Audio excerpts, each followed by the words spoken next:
Okay, so just a few minutes ago, we heard from representatives from business and cities, youth organizations, as well as some green groups as well. So that was amazing about COP29. Is it a success or a failure? Maybe it's just both, but really about the fact that governments really have to pull the emergency brake and step up and move on. So we've got some other guests here now to kind of understand some of these issues too. And we have with us Fadhel Kaboub, who is Senior Advisor for Power Shift Africa. We've had you on the show before. We had you on last year with the Non-Fossil Fuel Proliferation Treaty. That was great. And Barbara Rosen Jacobson, who's a Senior Advocacy Advisor for Mercy Corps. So welcome, everybody. For those that might not have been following all of this and might not be really up to snuff about this, so what was really at stake here, and from for you personally, your organizations, when it comes to accomplishing anything at the COP? Yeah, thank you for that question. Thank you for having me. There's a lot at stake this COP, and especially the creation of a new climate finance goal. That is the main thing that is going to be agreed on here, and we are really pushing for this to be ambitious so that we can get those outcomes, achieve the goals of the Paris Agreement that we have to achieve. It's very important that it actually meets the needs and priorities of developing countries, of the people who need it most. So that's what we're really pushing for here. Thank you, Barbara. So Fadhel, your perspective, please. Well, from a Global South perspective, we've designated this as the Climate Finance COP. And from an African perspective, Global South perspective, climate finance is development finance. And we're talking about the goal for this COP is to move from the small billions to the trillions, which is really, people when they hear trillions, they, oh, this is a lot of money, it's unaffordable. This is, when we talk about trillions, it's a good faith down payment towards the climate action that is long overdue. That's a very important thing to acknowledge here, so that we don't go back to the small billions. So by the end of this week, if we're not into the T's, the trillions, and this is definitely a failure. If we're into the T's, then we know that we're moving in the right direction. But then more than the quantum, it's the quality of finance. Are we talking about loans and more economic entrapment? Or are we talking about grants? Are we talking about cancellation of all climate-related debts that some countries had to accumulate over the last several years because of severe climate events? Are we talking about transfer of life-saving technologies to manufacture and deploy the building blocks of climate resilience and adaptation, like the renewable energy infrastructure that's needed, the clean cooking infrastructure, the clean transportation infrastructure? That's the quality of finance we want. But instead, we still hear a lot of the M word, mobilizing money. Mobilizing meaning we'll find private sector lenders to give you money. We'll try our best to reduce the cost of capital, so you still have to pay interest on these loans, but we'll try to make it affordable. We'll try to figure out market-based solutions to bring in quote-unquote low-quality climate finance, what I would refer to. So this is really the core of the debate. The quantity needs to be in the trillions, the quality needs to be transformative, not debt-inducing and adding to the problems that we're already facing. Thank you, Fadhel. Would you like to add, Barbara? Yes, I think I agree with everything that was just said, but I would just like to add that in addition to the need for a grants-based goal that does not exacerbate existing debt, it's also very important that part of this is allocated to adaptation and to loss and damage. Because what we're seeing now, what we're kind of learning from the 100 billion goal that we have now, is that if we don't do it, a lot will go to mitigation, and adaptation and loss and damage will be severely underfunded. Whereas those are actually the needs of the most vulnerable communities that are suffering from the impacts of climate change. Thank you for clarifying that. Can I just say, if they do agree here on I know you talked about the quality, of course, and things like that, but if it is a trillion or just over a trillion, and it's not got too many strings attached, is that an okay start, or do you feel it has to be more than that?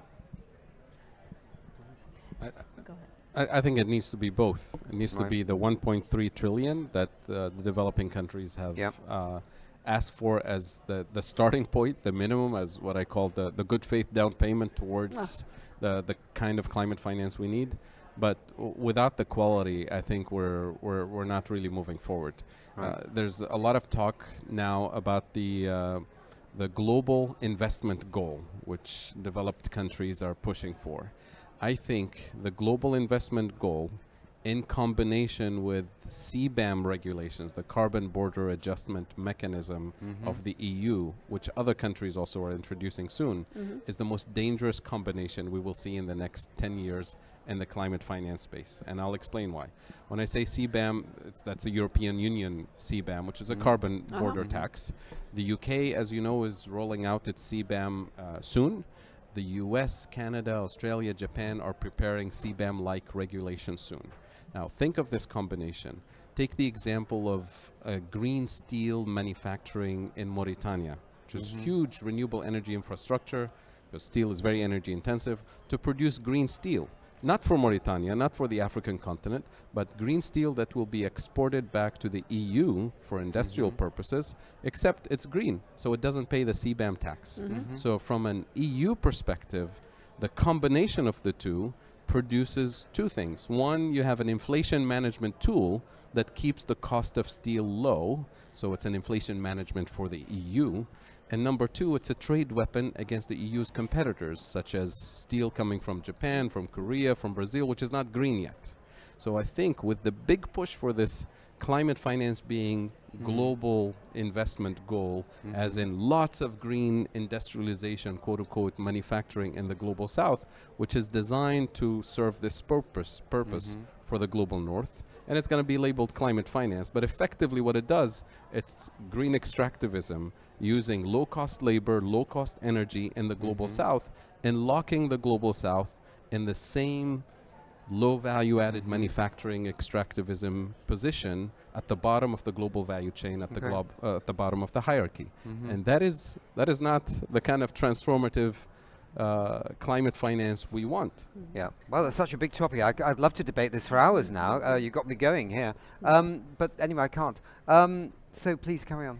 Yeah, I think this only underscores that we actually need to have a definition of climate finance, and we really clearly need to define what it is and what it is not. And we are now seeing a lot of kind of false solutions getting into the negotiation text that are actually not about the NCQG. The NCQG is about the provision of finance from developed countries to developing countries based on their historic responsibility and their capabilities. And that is the core of the NCQG. That is what the conversations should be about.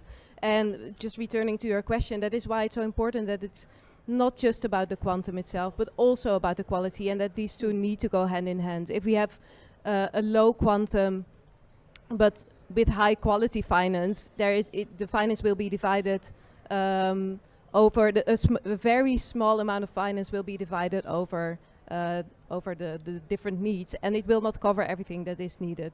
If we have a very high quantum but with low quality finance, it will not reach those who need it most, and it will not respond to what they actually need in terms of adaptation and loss and damage finance. This is very complex, Nick. I think you have one more question. Well, right? I just, it always used to be that the European countries, for example, were accused of just basically extracting the raw materials from Africa, shipping them out and making the product somewhere else, right? Is it not a better step to have the manufacturing in Mauritania so that it can become part of the Mauritanian economy and the workers there will learn how to build green steel, and then there could be a chance of Mauritanians, you know what I mean? It seems a step better than the past. And that's my question. And the other question, I suppose, is the EU are doing all these kinds of things, but if you look at the world around you right now, I can't see any group of nations that are actually at least trying to meet their climate targets. When you look at the US, I mean, the Chinese, maybe they're on track, I don't know. But you look at other countries like Russia, but maybe I shouldn't mention Russia, and the US, Canada. So if they've got it wrong, I think that's worth criticizing. If they're trying to get it right, then obviously need help to get it perfect. But I feel a little nervous that it's the EU that's getting bashed when so many other of the larger economies are nowhere near meeting their NDCs. Sorry, if I just want to. No, not at all. This is I this think is you why were we're bashing here. more than just the EU, actually. Yeah, I think it's the whole Okay. industrialized world Yeah. because Okay, I that's think good you've then. heard me say this before, which is we can't decarbonize a system that hasn't been structurally and economically decolonized yet. By Right. which I mean the following. I mean, a lot of people say, "Come on, colonialism is over." No, it's not. There are persistent structures, economic structures that must be transformed in order for us to move forward globally in terms of climate action. And here's what I mean. Colonialism established a particular set of economic functions that were imposed on Africa. Number one, we're supposed to be the place for cheap raw materials for the industrialized world. We still play that function to this day. Number two, we're supposed to be the consumers of technologies and industrial output from the global north. We still play that function to this day. And number three, and most importantly, we're supposed to be the place where obsolete technologies, assembly line manufacturing that's no longer needed in the Gets industrialized dumped, world yeah. is outsourced to us under the Yeah. label of development, cooperation, job creation, technical assistance. Yeah. But effectively what it does is that it locks us permanently Right. at the bottom of the global value chain. And we still play that role today. So Right. colonial economic structures were not designed for development. Colonialism was not about development. It was This is about a big extraction. topic. Colonialism was not designed for a just So, but transition in the or short- SDGs. Okay, but in the short way, how could they make the green steel manufacturing something that both Africa and, say, the EU could benefit from? There must be one way of doing it. Of course there is Yeah. a way. So now take the African continent as a block or Yeah. as regional blocks. What we have is all the strategic minerals that we need for real industrial policies. Right. As a continent, we have the economies of scale, which is what you need for industrialization. We have the youngest labor force on the planet. Okay, but So quickly, what is 'cause we need to missing? move on. This Yeah. is where Europe and the rest of the world comes in. What is missing is access to the manufacturing technology, which Yeah. is available in Europe, in China, in Japan, in the US. We're saying, let's have real partnership. Right. So Let's if you get design. if you get access to the technology, then it starts becoming a partnership, and it's a chance for Mauritania, for example, to then grow its economy in a sustainable way with sustainable steel. And not to be locked only Yeah. in producing steel, but Yeah. in manufacturing the Got it. high value added Got it. products. That's a good Because point. there's a big prize for everybody, and we can come back Yeah, to yeah, it. yeah. Well, this is a big topic, and it's important. But let's refocus back on the COP here and what's happening. And Barbara, there is much talk about this COP being sort of just more of a transition. At the real big event is going to be in Rio, and also, of course, the NDCs are going to be evaluated, and of course, also we have it's 30-year anniversary, so to speak. So what needs to happen now between this COP and the Rio COP, Barbara? What are the really big hurdles that we really need to turn over or jump over? Well, I think the most important hurdle and the most urgent one is achieving a big outcome at this COP. This COP It's will not over really- yet. Exactly. There's still a lot to play for, and this COP will really set the ambition that we need or not for the NDCs, and that will determine a positive outcome in Brazil. So if there is going to be very ambitious and an ambitious outcome on the finance goal, then we will also have more likely a higher chance of getting those ambitious NDCs that we need. But if not, we are really risking not achieving the goals of the Paris Agreement. And so I think in terms of, you know, is this COP important or not? I think this COP is critically important to be able to achieve what we want to achieve in Brazil. Thank you, Barbara. Fadhel, your thoughts, please. If this COP is going to be a stepping stone to the next one, it needs to be a step up, not a step down in terms of quantity and quality. So I think the next couple of days are going to be extremely important. We're going to see the latest draft of the NCQG tonight at some point, and depending on what comes out of that text, I can give you a better answer. But so far, let's not kill the process because it's happening. It's very important to recognize that the G77, the developing countries, I just came out of a press conference with G77 and AGN, the Africa Group of Negotiators, and the LMDC group. They made it very clear that we want a headline quantum of 1.3 trillion with a T, not the billions. The trillion is important. Or M. Wow. and we want the quality of finance to deliver the kind of transformation. If we get an agreement, then we'll be very optimistic about what can be done next year in Brazil. But if we're going back to the small billions that are mostly false solutions and dangerous distractions, with what you said earlier, with the industrialized countries continuing to increase their emissions and to greenwash their emissions with carbon offsets, which we call pollution permits, essentially, then we're not really taking a step up. We're taking a step down deeper into the crisis. Yes, Barbara. Yeah, and if I can add to that, I think it's also very important to mention here the importance of adaptation and loss and damage in this discussion. We are not only seeing that the ambition in terms of the quantum is very low for among developed countries, but it's also they are also not talking about having loss and damage in the NCQG. Well, we are seeing, for example, right now in the Philippines is hit by its 6th typhoon in 1 month. There are people there that are losing their homes, that are losing their livelihoods, sometimes that are losing their lives. These are people who are among the most vulnerable communities, women and girls, and they're the ones least responsible for the climate crisis. And they are paying the price at the moment. It's not that there is no price being paid. There's not as if there's no finance being spent. It's spent by those that are already most vulnerable and least responsible. And that is why it's so important to think about loss and damage as well, to consider it an element of climate justice and to firmly embed it into this new finance goal. It's not just about reducing greenhouse gases. It's also about how communities can become more resilient to the effects of climate change, but and to address the losses and damages that they're suffering. Well, thank you very much indeed, Barbara, and thank you very much, Fadhel, for spelling it out so loud and clear.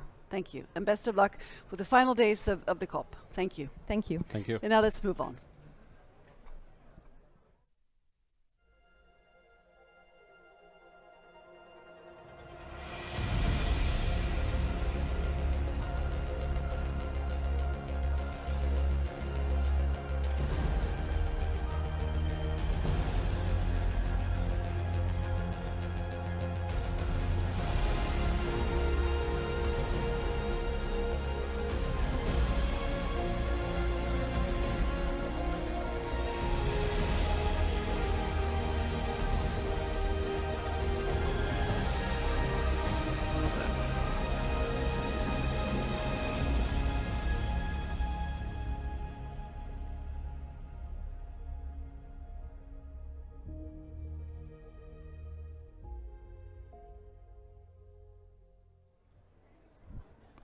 Well, here we are again at the end of another incredible day of broadcasting from COP29 in Baku, Azerbaijan. We have just 1 day to go before we say goodbye to this beautiful city, and I must say we all agree, really nice people that we've met here from Azerbaijan. But let's stick to our real motivation for being here, the UN Conference on Climate Change, COP29. We've been here broadcasting today, and we have been in the past week also talking to fascinating and insightful people who came to Baku to make a difference on the climate crisis. So let's now turn to our friends in Stockholm, David and Christina, because we'd like to hear your takeaways from this second to last day here at the COP from our broadcast. So David, what are your thoughts, please? Yeah, real quick, I really admired and liked the discussion with Johan Rockström and Johan Falk and Ingmar Rentzhog. And one thing that was said there was that we have so many pledges that we've been giving over the years. Companies, countries, politicians, pledging. And I wonder, when does it stop? Or is, the bucket or whatever where we put all those pledges, is it infinite? Or will it at some point be so full that we're reaching a tipping point? And I do believe, and this is really only my gut feeling, I do believe that we are reaching that tipping point now, and we are going to see some incredible action going forward. And also one thing that Rockström just briefly alluded to, the Montreal Protocol happened because not everyone agreed at the same time, but there were front runners, and they showed the way. And that is what I think we will see in a very strange and scary future in many senses, but I also think we will see concrete action in 2025 going forward, where we'll have the front runners leading the way. I think the time for action is now. It's been said many, many times, but I do have the gut feeling that this is truer now more than ever. The bucket with pledges is full. Thank you, David. Thank you for sharing that positive gut feeling. We need some positivity to keep us going here at the final days. So, Christina, what are your thoughts? Yeah, I also have some reflections on the session with Johan Rockström and McKinnon, and they were talking about that the era for fossil fuels are over. It's just a matter of time to get away from it. And he's very clear, Johan, on that there is a corridor of life that we are leaving. 14 plus minus half a degree, and we are now plus 1.5. So they had a number of things they talked about, like policy diffusion, that small countries can come up with good policies that we pretty fast could diffuse to big countries. They talked about accelerating green demand, which is also very important because then business will transition. And I would like to add cutting brown demand. And in that, today we have the Tourism and Transport Day. And in this Christmas in Sweden, people are traveling abroad for warm, nice summer holidays in the middle of the winter. The demand has gone up 60% in the last 3 years. So my wish for Santa, if I have one, is actually to give everybody a green demand present. And for those going abroad, they should offset with something really good those trips they do to far, far away countries. Thank you, Christina. That was my reflection. Thank you.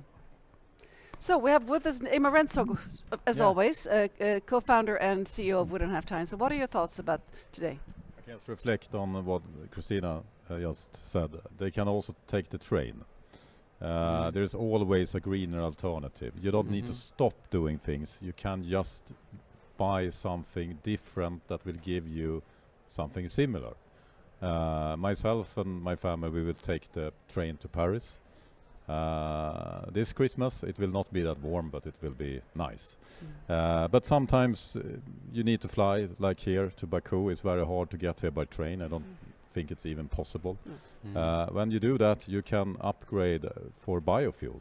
There's always a better alternative, and if people are starting to demand that better alternative, we will change the world. So every time you vote means every time you spend your money. It's that simple. We don't need to wait 4 years for another president in the United States or another country, and there's a lot of countries you can't even vote. But all countries on this planet have money. And how you spend it decides the future we will all have. And it's impossible to switch from a very, very bad thing to a very, very good thing. But we can always choose one better alternative in the right direction. And if everyone do that, we will solve this. That definitely will help. So move the money. Every time you use the money, move the money. And if the green alternative is too expensive, do something else. I mean, that's a good point. there's many things you can do that are fun.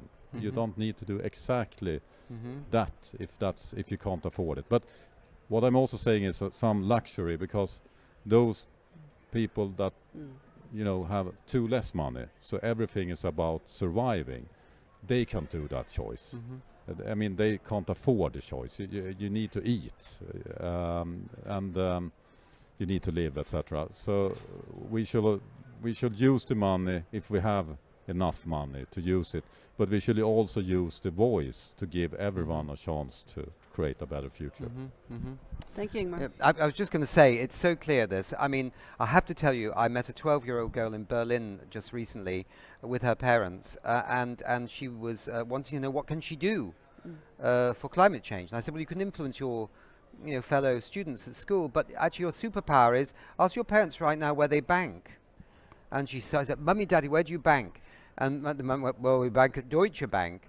I went, they're not one of those banks that's not investing in fossil fuels. And the little girl said, what do you mean? I said, well, ask them if they could move their money to Triodos Bank in Germany, where they have branches. She said, are you going to do that, Mum and Dad? And he went, okay. I said, here's the online address. And they did it the next day. Brilliant. They moved their money out of Deutsche Bank into Triodos because that little girl said, do it, Mum and Dad. Yeah. Brilliant. So, Ingmar, what are your biggest hopes and fears for the final days here at the COP? You're leaving tonight. My biggest hope and fear is same thing, actually. And I don't really know if I'm hoping for it, but maybe we need it. Maybe we need a big failure in order to get our grip together and realize that we need to do something else to get things moving. I think that is becoming more and more clear. I don't think this will be a completely failure. We had some progress on Meeting and others. It's step in the right direction, but it's still mostly pledges. Or is it only pledges? So far? And that bucket is full. So we need to realize that the time for pledges is over. We need to do legal binding things. And I don't agree with the criticism that COP meetings are meaningless because it's only happening pledges. If we don't have COP meetings where everyone are meeting, where once a year we have the global agenda about climate, we will not have a meeting where we can discuss that we need to have something better. We will have nothing. So we need COP, we need to protect COP, but we also need to develop COP to become something better, but we need to protect it. So my hope and fear is that COP can only become better from here, and we need to do that, and we need to protect this. This is an incredible, important forum, and I want to give huge credit to UNFCCC and all the organization and all hosting countries as well. This is so important. And many are also criticizing that those COP meetings are in parts of the world where there's coming oil literally from the ground. I think we can maybe have a competition where we actually host those meetings in the best country in the region, so it's become a competition.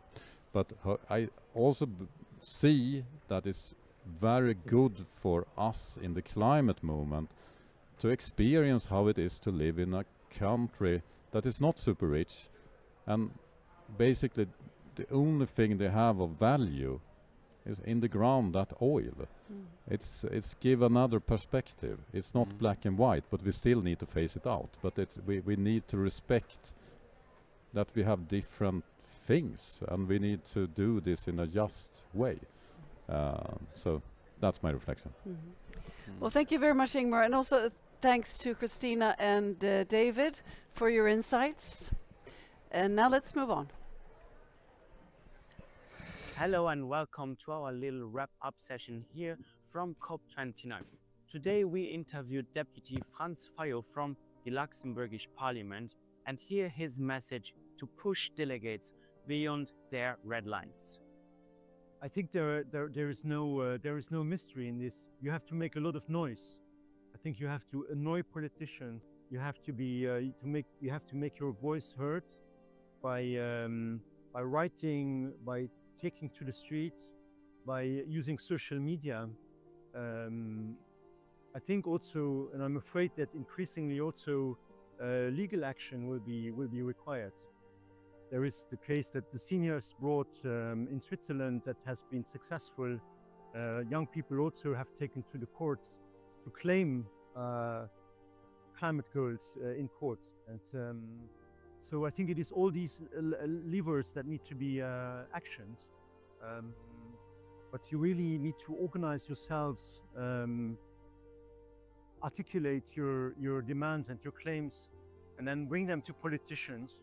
And if they don't react, you have to insist, once again, take to the streets, organize social media campaigns, maybe take to the courts to make your voices heard. So yesterday we had the honor to interview the Deputy Prime Minister from the Netherlands. So hear what she has to say to you, the young people. Attribute to young people. So should we be afraid? What can we do against the climate crisis, and where's our place in all of this? Well, your place in all of this is extremely important because what motivates me is that I want to make sure that I give this, well, my country, I'm a Dutch minister, but also, of course, the world, the planet, I make sure it's clean and it's a nice place to live and it's green and sustainable for future generations, for you, of course. So that's what motivates me, and that's why I'm doing this job, and that's why I'm here this week in Azerbaijan. Okay, thank you. And what can young people do? I mean, what actions can we take to try and fight the climate crisis? Well, of course, being here and discuss with us, with leaders from different countries, what needs to be done. But I think that's really important. And it's also important for you to talk with us about action, because we all know that we have to do something. Well, and a lot of things are happening, of course, right now. It's not that we are in the beginning. We are already working, but we have to keep on working. And it's about taking action, keep on taking actions, and let's discuss that part of the climate ambitions we have. Additionally, Maximilian had the honor to participate at a panel to raise our voice, our Luxembourgish youth voice. Today, I participated in a panel discussion on how youth can influence climate change at the Nordic Pavilion. This was part of our ongoing collaboration with a group of Norwegian youth delegates. These delegates are part of their country's children's panel on climate change. The panel every year prepares a report based on surveys and opinions from children in Norway to deliver to politicians along with a list of demands. They were incredibly inspiring young people and we're very lucky to have exchanged with them. At the panel discussion, I also met 2 young activists from Zambia who reminded us that while for us the climate crisis might mean snowless winters, slightly hotter summers, and more intense rainstorms, for some it means death and destruction. Both of those activists had lost relatives in floods that had swept Zambia the year before, and one of them could no longer continue his schooling due to the impact on agriculture of the climate crisis, which stripped his parents' income away and made them unable to pay his school tuition. It is stories like this that remind us why it's incredibly important that we all fight the climate crisis together, and why it's incredibly important that you engage yourself and do everything you can to help these people. Because again, it might not snow for you this winter, but some people might lose their siblings, their friends, their parents, and that's something we can't allow. Thank you very much for watching, and stay tuned for the next sessions with brand new interviews.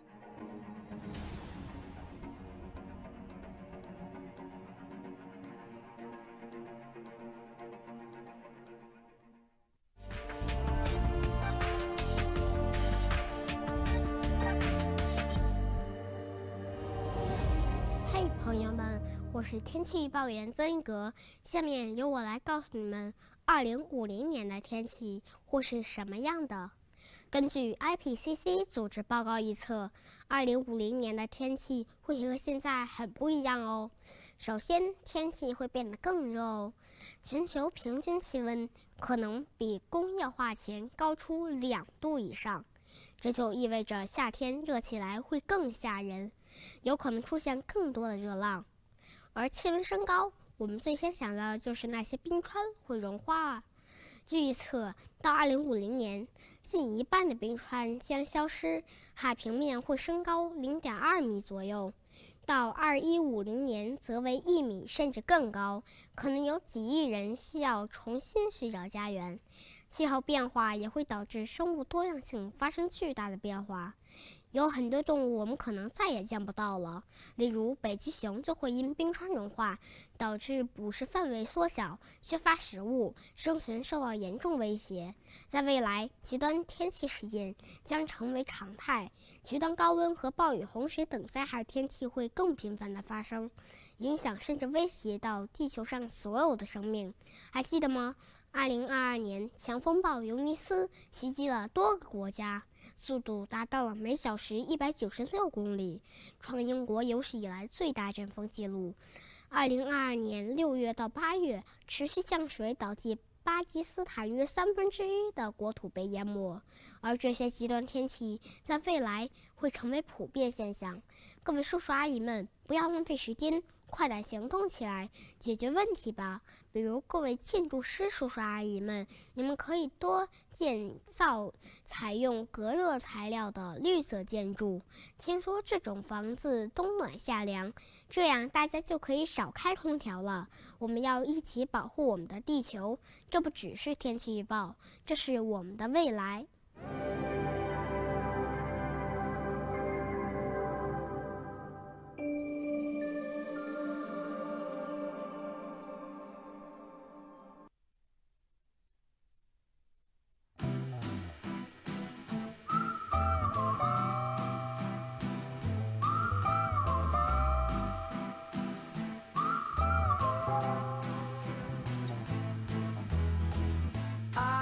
Be cool, it isn't a joke to walk in the woods, without all the smoke.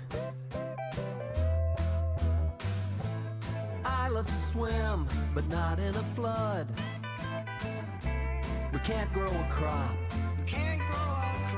down in the mud. I want to be cool and get the job done, so we don't get left out to bake in the sun. Let's plant some trees and make some shade from the ground up. That's how change is made. I wanna be cool, how about you? Together there's not one single thing that we couldn't do. Take care of the earth and each other too. Working together, we all can be cool.